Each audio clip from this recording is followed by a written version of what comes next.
everybody. Roger and James here from the DisKingdom Podcast. In this episode, we're going to be talking about the Fantastic Four, which has kind of returned to the Marvel Universe. For a number of years, it kind of was pushed so far down the back of the sofa, no one could find them. And now they've got a brand new comic that's just come out last week. Issue number 1, fantastic. They've been kind of teasing it for a while, so we're going to give our thoughts on that comic book anyway. But also just the kind of thing of, this is the kind of the start of pushing Fantastic Four, I think, back to the forefront. Now they're not worried about Fox making a really bad Fantastic Four movie anymore. They kind of, it almost feels like, yes, you can let these characters back out, and they've been gone for a few years. So, what do you think of this return? It was okay. Honestly, I probably would have liked it more if Marvel 2-in-1, the comic series that's been coming out since earlier this year, hadn't been doing the exact same story for basically the last 9 months.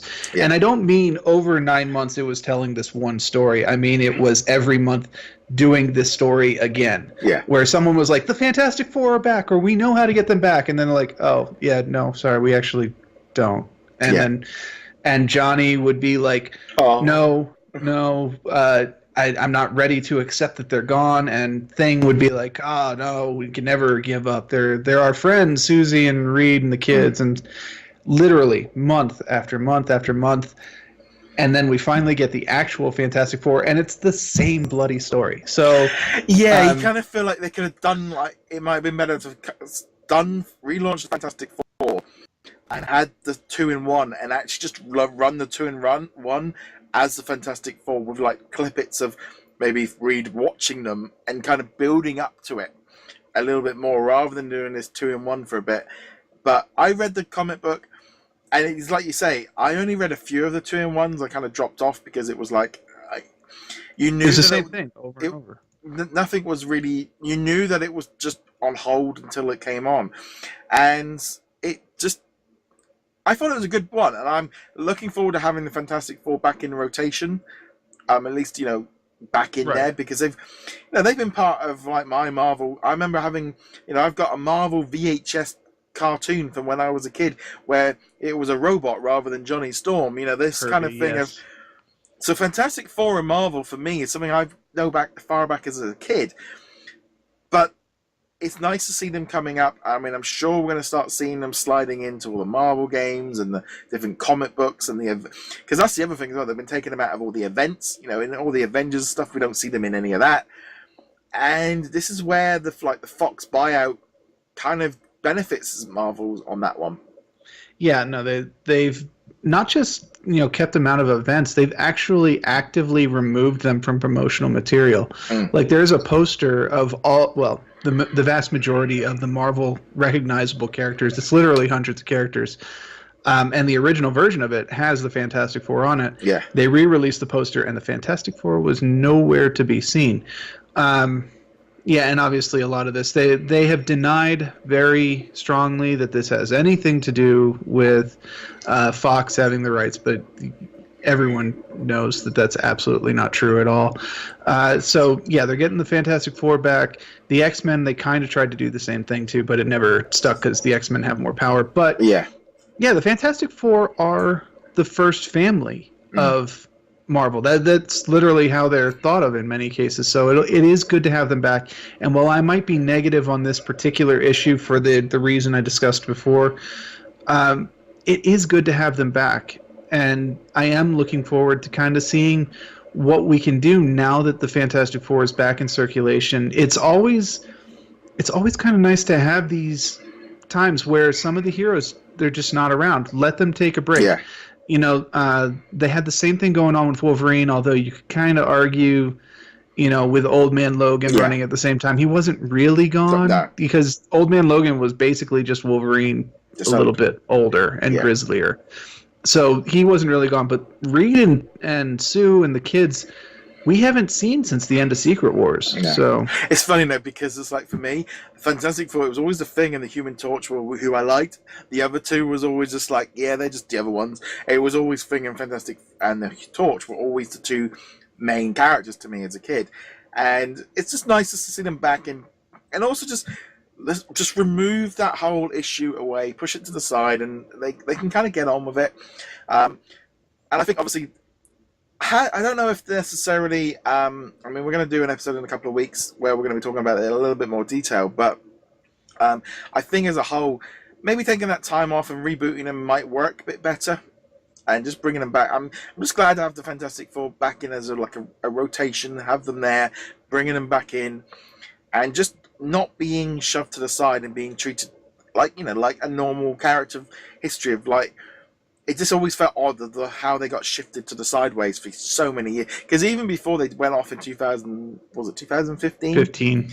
They were really, for the last 5 years before that, kind of afterthoughts. Their importance in the Marvel Universe had definitely been pushed to the side.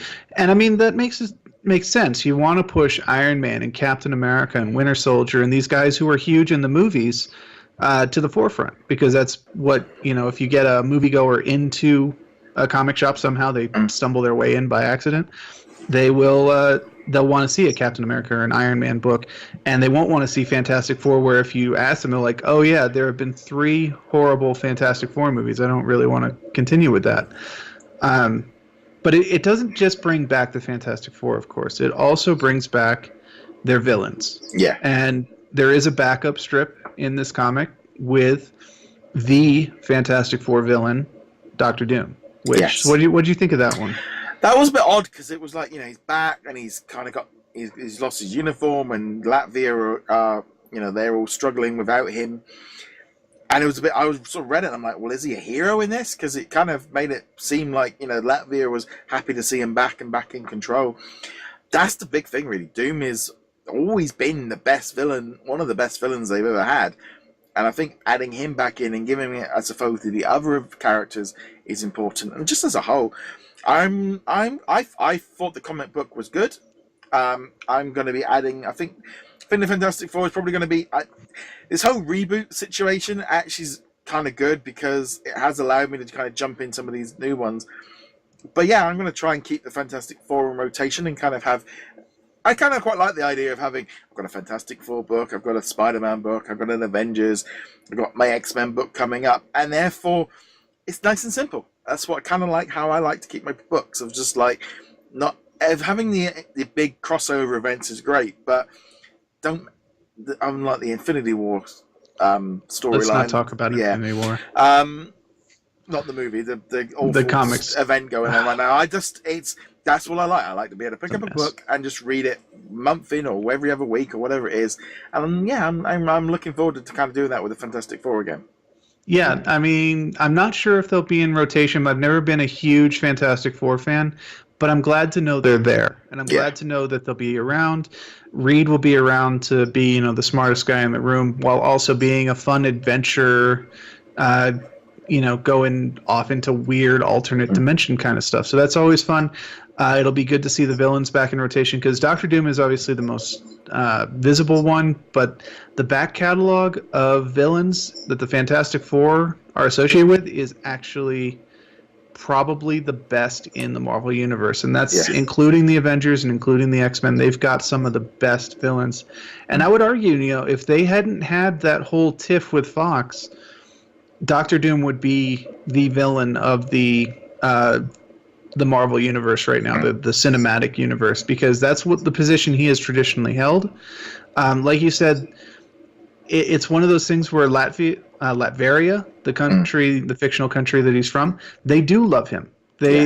And it creates a fun, dynamic, dissonance. Yeah.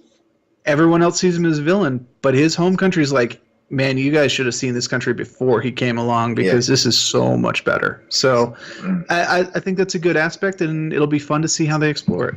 Yeah, we'd love to know what you guys thought of the Fantastic Four returning and of that new issue. Let us know your thoughts. Go check us out over at DisKingdom.com. Like, follow, subscribe on all the different video and audio platforms. James, where can they find you? Find me at HeroicLegacy.com. On that note, guys, thank you very much for watching. We'll be back soon. Later.